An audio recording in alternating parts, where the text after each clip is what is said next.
Okay, Assalamualaikum. So kita sambung balik tindak balas redox. Okay, kita teruskan dengan tindak balas penyesaran halogen daripada larutan halidanya. So cikgu rasa cikgu dah sentuh sikit pada pertemuan Google Meet yang lepas berkenaan dengan penyesaran halogen daripada larutan halidanya. Okay, dalam bahasa Inggerisnya displacement of halogen from its halide solution. Okay, mungkin cikgu akan ulang sedikit berkenaan dengan tindak balas ini penyesaran. Okay, yang bahagian atas ni cikgu tak nak terangkan atau kamu boleh baca. Cikgu takut benda ni akan mengelirukan kamu dah. Tapi konsep dia sama juga dengan penyesaran logam daripada larutan garamnya. Sama juga halogen ni, halogen yang lebih elektronegatif, dia bukan elektropositif, dia lebih elektronegatif, akan menyesarkan halogen yang kurang elektronegatif. Okey, nanti kita akan lihat contoh dia. Okey, kita tengok poin yang kedua ni, penyesaran halogen. Okey, bagaimana proses ni dilakukan, iaitu dengan menambahkan halogen. Halogen ni maksudnya kumpulan 17 lah. Kumpulan 17 ni pun kita hanya bincang 3 je. Walaupun ada 5 ahli, 5 atau 6 ahli dia, tapi kita fokus kepada 3 saja, iaitu sama ada klorin, bromin atau iodin. Jadi halogen ni sama ada klorin atau bromin atau iodin. Yang lain kita tak bincang lah. Okay, halogen ini kita masukkan ke dalam satu larutan halida lain. Larutan halida ni sebenarnya ada garam. Tetapi garam tu mengandungi unsur ataupun ion klorida, bromida atau iodida. Okey, contohnya natrium klorida ataupun kalium iodida. Jadi itu kita panggil larutan halida. Tapi dalam satu situasi yang lain kita kenali juga ia sebagai larutan garam. Okey, tapi untuk konteks penyesaran halogen itu dikatakan larutan halida, ya. Okey. Halogen yang berada lebih atas dalam kumpulan 17 bermaksud lebih reaktif akan dapat menyesarkan halogen yang di bawah ataupun kurang reaktif daripada larutan halidanya. Okey. Kemudian kita tengok contoh dia. Rajah 1.1 menunjukkan air klorin. Okey, jadi kita ambil klorin. Klorin ni fizikal dia dalam bentuk liquid, ataupun cecair, yang kita panggil air klorin. Dimasukkan ke dalam tabung uji yang berisikan, ini contoh dia, larutan kalium bromida. Kalium bromida ni yang kita belajar garam lah, tapi dalam konteks ini kita katakan larutan halida lah. Pemerhatian dan inferensnya bagi tindak balas yang berlaku adalah seperti yang berikut. Okey, dia dah bagi contoh dan dia bagi pemerhatian.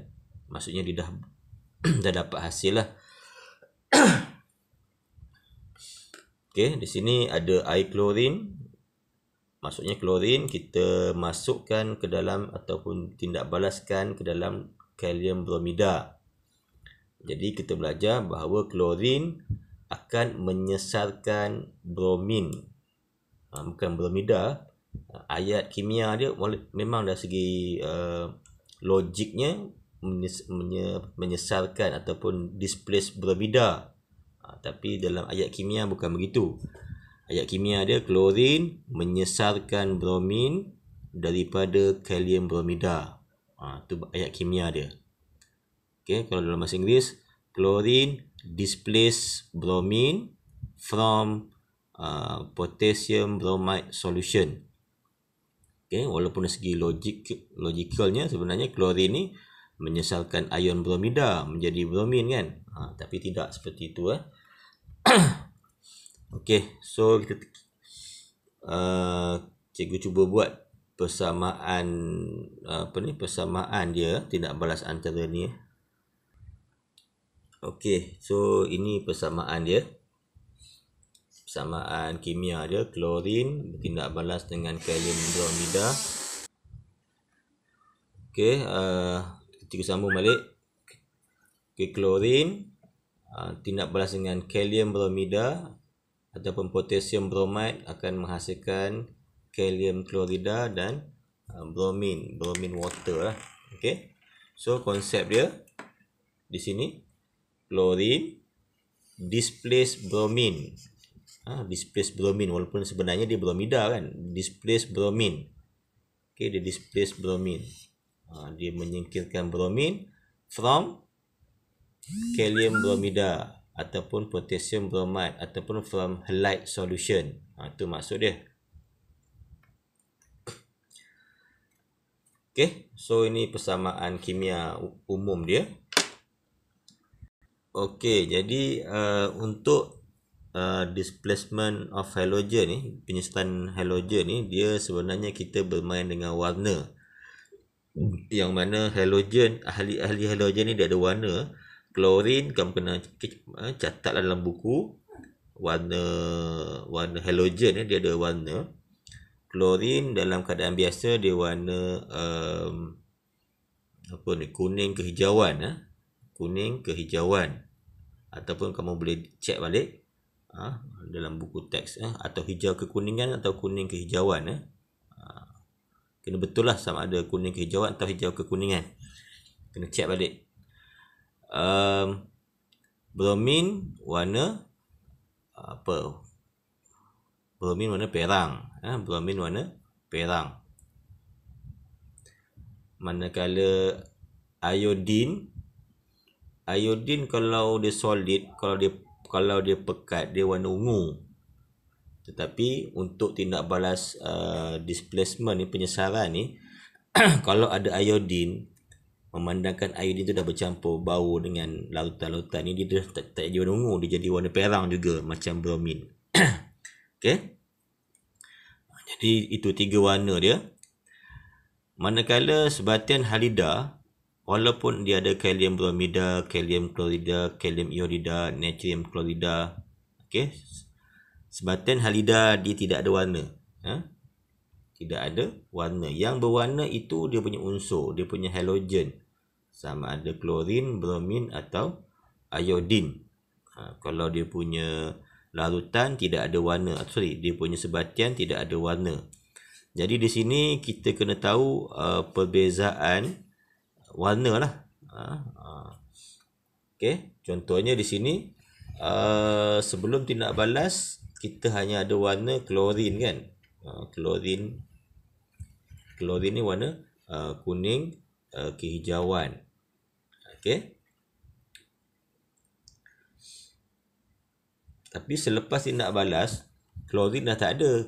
Yang ada kalium klorida. Kalium klorida ni seperti mana cikgu cakap, sebatian dia tidak ada warna. Okey, tetapi kita ada menghasilkan bromin. Bromin ada warna sebab dia unsur halogen. Okey, bromin warna apa? Warna perang. Okey. So jadi tindak balas ini berubah daripada sebelumnya warna kuning kehijauan menjadi warna perang. Okey, itu secara ringkasnya kita tengok apakah yang dinyatakan dalam buku teks. Okey, nampak sini pemerhatian. Okey, ini tindak balas dia. Air klorin, kita lihat dia pakai penitis saja, pakai penitis ataupun dropper. Kita titiskan ke dalam kalium bromide. Potassium bromide ni asalnya warna apa? Tak ada warna. Macam air paip je warna dia. Tak ada warna tu maksudnya warna pipe, warna macam air pipe. So klorin warna kuning kehijauan. Kuning kehijauan. So kamu pakai istilah ni, kuning kehijauan. Jangan hijau kekuningan pula, salah. Okey, so kita tengok pemerhatian dia. Pertama, warna larutan kalium bromida bertukar daripada tidak berwarna. Okey, asalnya tidak berwarna kepada warna perang. Okey, kenapa warna perang? Kenapa hasil dia perang? Sebab tadi kalau tengok persamaan tadi ada air bromin, ada bromin lah. Nampak inference dia kerana bromin terhasil. Bagaimana bromin terhasil? Ini penjelasan dia. Yang cikgu tunjuk tadi persamaan yang umum. Tapi di sini diceritakan lebih detail lah. Iaitu di mana bagaimana ada bromin, ion bromida membebaskan elektron lalu membentuk molekul bromin. Okey, jadi ion bromida dioksidakan. Tapi nanti cikgu akan ceritakan lebih detail ni lah. Manakala warna air klorin, okey, warna air klorin ni bertukar daripada kuning kehijauan kepada tidak berwarna. Kenapa? Kerana klorin menerima elektron lalu membentuk ion klorida. Okey, jadi klorin reduce ataupun diturunkan. Jadi di sini kita kita nak menghuraikan redox lebih kepada transfer of electron. Jadi kalau transfer of electron, kamu kena buat apa? Kena buat persamaan setengah. Persamaan setengah. Jadi kalau kamu nak buat persamaan setengah, kamu mesti rujuk kembali kepada persamaan am dia ataupun persamaan kimia umum dia. Okey. Jadi berbalik kepada persamaan yang umum ni. Okey, jadi nak buat persamaan setengah macam mana? So kamu pilih satu unsur yang mengalami pengoksidaan ataupun okey, satu unsur yang berubah lah. Contohnya dekat sini yang berubah, klorin berubah menjadi apa? Klorida. Okey, klorin berubah menjadi klorida. Jadi cikgu ambil sini, klorin berubah menjadi klorida. Jadi ini satu setengah persamaan. Satu. Tengok yang mana yang berubah. Ni bromida. Okey, bromida ion. Okey, ini bromida. Jadi kita tulis ini mesti berdasarkan yang atas ni. Nampak klorin sini, bukan klorida, ini klorin. Ini klorida. So kamu tulis persamaan setengah mesti based on your chemical equation. So bromida bertukar menjadi apa ni? Bromin. Kan? Okey, sekarang kita ada dua persamaan. Kita ambil dua cukup lah. Satu, okey, sebabnya kita nak tahu satu pengoksidaan, satu penurunan. Yang lain tu kalau ada banyak lagi persamaan, kita abaikan je. Kita ambil satu saja. Dua lah. So kita tengok kalau ada persamaan setengah ni, maksudnya dia melibatkan transfer of electron. Okey, so klorin menjadi klorida. Okey, klorin menjadi klorida. Macam mana? Sama ada dia derma atau dia terima elektron. Okey, cikgu dah ajar, kita dah bincang dahulu. Yang mana cikgu bagi tips kan? Tips. Iaitu dia ni neutral menjadi negatif. Jadi aplikasi dalam kehidupan harian macam tak elok lah kan, jadi negatif. Kalau tak elok tu maksudnya apa? Dia terima elektron. Okey, terima elektron. Tu sebab dia jadi negatif. So terima Cl dia 2, so 2. Okey, ni satu half equation. Jadi di sini kita dah dapat satu maklumat yang besar di sini. Kalau menerima elektron ni proses apa? Mestilah pengoksidaan ke penurunan? Mestilah penurunan kan, reduction. Okey. Manakala bromida bertukar menjadi bromin, negatif bertukar menjadi neutral. Maksudnya apa? Dia ni suka donate elektron lah. Okey, donate. Kalau donate kita pindah sebelah, kita buat tambah elektron. Okey. 2 ini pun 2. So ini adalah loss of electron adalah oxidation reaction. Okay. So sebenarnya daripada situ pun kita dah memadai dan dapat maklumat apa yang kita nak. Tetapi lawnya, adabnya, bila kita buat half equation, kita mesti lengkapkan dengan apa? Dengan ionic equation. Okay, cikgu harap kamu tahulah bagaimana nak buat ionic equation. Okay, so ini jawapan ionic equation dia, iaitu gabungan antara persamaan oxidation half equation dengan reduction half equation dapatlah ionic equation. Okay, di sini kita tak nak cerita panjang lah ni. Yang kita nak ceritakan kat sini je. Okay. So kita boleh huraikan something kat sini. Pertama, siapa yang undergoes reduction? Jawapannya siapa? Chlorine. Okay, chlorine undergoes reduction. Kenapa? Kerana dia accept electron to form, accept electron pun dah memadai lah, sebab chlorine accept electron. Siapa undergoes oxidation? Bromide ion. Okay, bromide ion undergoes reduction. Oxidation. Kenapa? Sebab dia loss of electron. Okay, so jadi chlorine ni kita kata apa? Sebagai agent apa? Chlorine undergoes reduction. Jadi dia adalah oxidizing agent. Kenapa chlorine oxidizing agent? Kerana chlorine oxidize bromide ion. Cukuplah tu. Kerana chlorine oxidize bromide ion.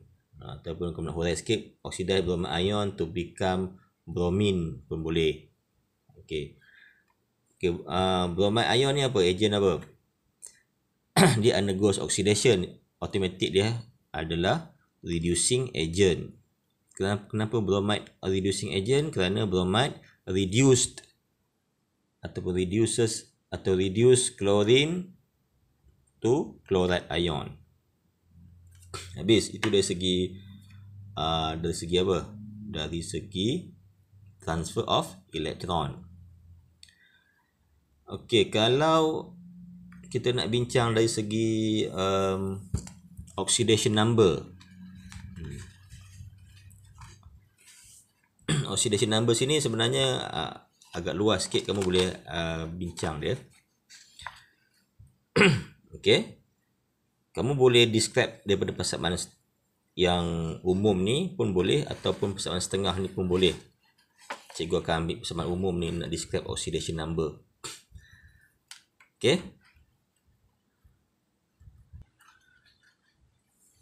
Okey, tengok bagaimana daripada persamaan umum kita boleh describe oxidation number dia. Pertamanya, kita ambil lah yang berubah ni, chlorine. Chlorine oxidation number dia berapa? Okey, chlorine bukan negatif 1. Chlorine ni adalah unsur. Jadi oxidation number dia kosong. Bertukar menjadi klorida. Klorida adalah, silap ni bukan klorid, bukan potasium, chlorine. Chlorine negatif 1 sebab dia adalah mono ion. Dia ion, jadi negatif 1. Jadi berubah, kosong negatif 1. Jadi oxidation number kosong kepada negatif 1 ni apa dia? Decreasing kan. Nombor persidaan dia berkurang. Kalau berkurang adalah reduction. Okey, jadi siapa yang berlaku reduction? Chlorine lah.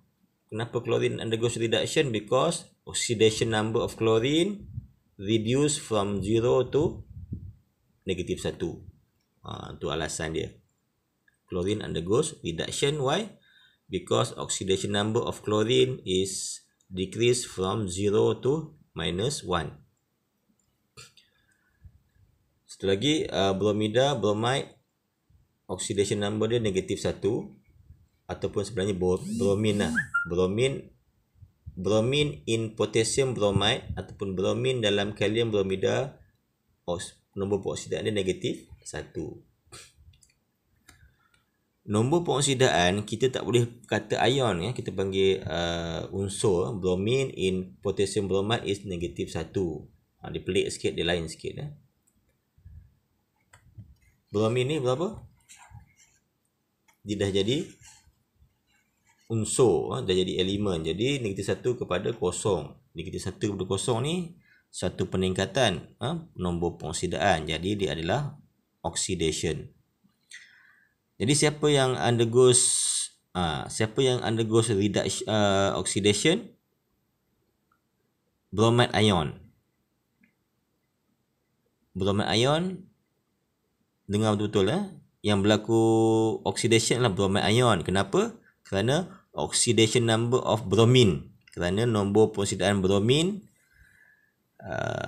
meningkat daripada negatif 1 kepada 0. Okey. Sama juga dah dapat oxidation, dah dapat reduction, kamu kena kenal reduction dan reducing agent dengan oxidizing agent. Klorin ni apa agent? Klorin adalah oxidizing agent lah. Kenapa? Kerana dia telah mengoksidakan bromin, nombor bromin. Kenapa klorin ni oxidizing agent? Kerana dia telah mengoksidakan bromin daripada nombor pengoksidaan negatif 1 kepada 0. Itu jawapan dia. Siapa yang berlaku reducing agent? Reducing agent lah ion bromide. Sama ada kamu kata bromide ion ataupun potassium bromide. Kenapa? Kerana bromide ion reduce chlorine from oxidation number 0 to -1. Okay, so itu saja. Kita tengok balik buku teks. So ini yang ditulis dalam buku teks. Samalah apa yang kita bincang tadi di atasnya lah transfer of electron. Okay, kita dah buat tadi. Okay, ini kamu boleh baca sendirilah. Kalau kamu keliru, kamu fahamkan konsep cikgu tadi. Yang mana yang lebih reaktif akan menyesarkan yang kurang reaktif. Itu sajalah konsep dia. Okay. Okay, kita lihat maklumat tambahan dekat sini. Semakin reaktif satu halogen, semakin mudah halogen itu menerima elektron. Betul lah kan? Okay. Tak ada apalah ni. Okay, kamu boleh baca benda ni untuk tambahkan ilmu lagi. Tapi kalau kamu confused, cukup memadai kamu faham apa yang cikgu ajar tadi.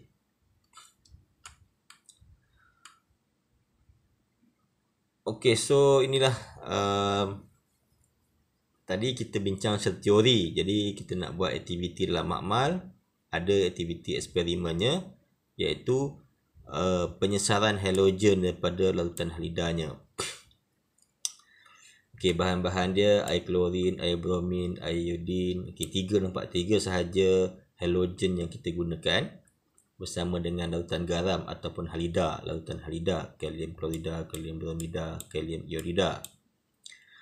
Dan ada satu lagi bahan kimia yang agak penting yang cikgu tak bincang tadi, iaitu pelarut organik 1,1,1,3-kloroetana. Okey. Ni penting juga ni. Okey. Dia tidak terlibat, tetapi dia membantu larutan ini. Dia tidak terlibat dalam tindak balas ini, cuma dia membantu kita untuk melihat pemerhatian dengan lebih jelas. Walaupun cikgu cakap klorin, bromin, iodin tadi ada warna, dari segi teorinya ada warna, tetapi sebenarnya hakikatnya warna-warna klorin, bromin, iodin yang bercampur bau di dalam tindak balas ini tidak berapa jelas. Masih tidak berapa jelas. Jadi kita kena tambahkan satu bahan untuk menaikkan warna dia supaya kita boleh confirm kehadiran halogen tadi ya.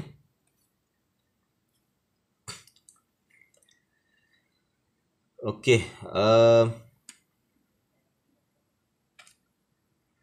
kita tengok prosedur dia. Pertama, tuangkan 2 cm padu air klorin ke dalam tabung uji. Tambahkan 2 cm. Oh, ni bukan. Aktiviti pertama ini bukannya aktiviti displacement of halogen. Ini bukan. Ini kita nak kita nak bermain dengan 1,1-trichloroetana ni, kita nak uji dahulu apakah keadaan warna klorin, bromin atau iodin di dalam larutan pelarut organik ini. Sebab apa? Pelarut ni nanti akan membantu kita menaikkan warna klorin, bromin dan iodin. Jadi sebelum kita buat eksperimen yang sebenar, ni yang bawah ni B ni. Okey, sebelum kita buat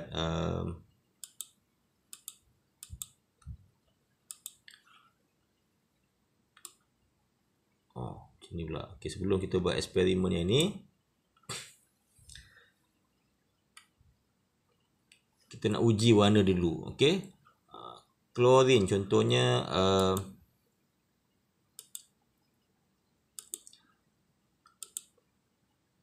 klorin tadi cikgu cakap dia warna kuning kehijauan. Okey. Jadi setelah kita ikut balik prosedur dia, kemudian tambahkan 2 cm padu pelarut organik 1,1-trichloroetana. Jadi pelarut tadi dia lebih tumpat, dia akan berada di bawah. Goncangkan campuran dengan kuat dan biarkan tabung uji dirak selama 30 saat. Perhatikan dan rekodkan warna lapisan larutan aqueous dan lapisan trichloroetana. Ulang langkah 1 hingga 4 menggunakan bromin dan iodin. Okey. Jadi untuk klorin sebenarnya warna dia tidak berubah, dia masih kuning kehijauan. Bromin, asalnya tadi bromin warna apa yang cikgu cerita pada mula-mula video tadi? Dia warna perang. Setelah kita campur 1,1-trichloroetana pun sebenarnya dia masih warna perang juga. Jadi apa gunanya? Tujuan 1-trichloroetana ni hanyalah untuk membezakan iodin. Kerana apa? Kerana iodin tadi tanpa kehadiran 1,1-trichloroetana dia warna perang. Tetapi bila campur dengan chloroetana dia warna ungu. Jadi dia boleh bezakan iodin dan bromin. Kalau tidak, warna perang ada 2 kemungkinan. Sama ada bromin atau iodin. Jadi setelah kita tambah bahan satu-satu tadi, kita boleh membezakan, can distinguish between bromin and iodine. Okay, itu maksud dia. Okay, so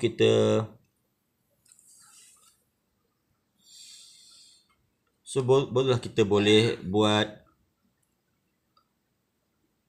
ujian ni lah, buat buat eksperimen yang kedua ni. Yang pentingnya di sini lah. Yang tadi tu kita hanya nak bermain, nak mengenal warna bromin dan iodin dan klorin di dalam 1,1-trichloroetana. Okay, so prosedur dia, tuangkan 2 cm padu larutan kalium klorida ke dalam tabung uji, tambahkan air bromin, tabung uji. Goncangkan campuran dan perhatikan sebarang perubahan warna yang berlaku. Okey. Ini tanpa kehadiran satu-satu lah. Kemudian baru kita tambah ni ke dalam tabung uji. Goncangkan campuran dengan kuat dan biarkan selama 30 saat. Sebenarnya yang pemerhatian yang kita nak tengok yang ni lah. Yang 4 tu kita tak tengok sangat, yang 5 ni. Perhatikan dan rekodkan warna lapisan aqueous. Okey. Ulang langkah 1 dengan menggunakan larutan halida dan halogen seperti ditunjukkan dalam jadual berikut. Okey, so apa yang kita buat adalah contohnya kalium klorida ni kita campur air bromin, campur iodin ke dalam ni. Mula-mula kita campur bromin. Bromin campur kalium klorida. Apa hasil dia? Sebenarnya tiada tindak balas kan. Bromin dengan iodin, kalau kita tindak balas dengan kalium klorida, tidak akan ada tindak balas. Kerana apa? Kerana bromin dengan iodin kurang reaktif. Jadi tidak ada apa tindak balas. Walaupun tak ada tindak balas, kita akan perhatikan warna juga. Sebab bromin bila campur dalam ni tak ada apa-apa, dalam test tube tu ada apa? Ada bromin lah. Kan? Bromin ada dalam tu. Bromin ni warna perang. Okey, kita akan nampak warna perang. Bukanlah tindak balas, tak ada tindak balas. Bromin tu kekal macam itu. Jadi di akhirnya ada bromin. Jadi ada warna perang lah. Jadi kalau kita ulang dengan iodin pun tidak ada tindak balas, tetapi kita akan nampak warna, asalnya warna perang iodin, tetapi setelah kita campur dengan 1 tricloethanol, kita nampak warna ungu. Okey. Okey, kita bincang yang kedua, kalium bromida. Klorin campur kalium bromida boleh bertindak balas sebab klorin lebih reaktif kan, ataupun lebih elektronegatif. So bromin akan tersesal, klorin hilang, bromin akan terhasil. Bromin warna perang. Okay. Iodin tidak ada tindak balas, tetapi iodin kekal dalam test tube tu, jadi dia pun ada warna juga. Okay, so kamu boleh cuba fahamkan ni lah semua ni. So habislah tentang tindak balas penyesaran halogen. So cikgu insyaAllah akan bagi latihan yang berkaitan dengan apa yang telah kita belajar ni, film 2, film 3, apa lagi, film 3 dan sebaliknya, dan juga penyesaran logam dan penyesaran halogen. Okay, so fahamkan video ni dahulu, kemudian cikgu akan bagi latihan kepada apa yang telah kita belajar dalam redox untuk 3 eksperimen ini. Okay, itu saja. Terima kasih.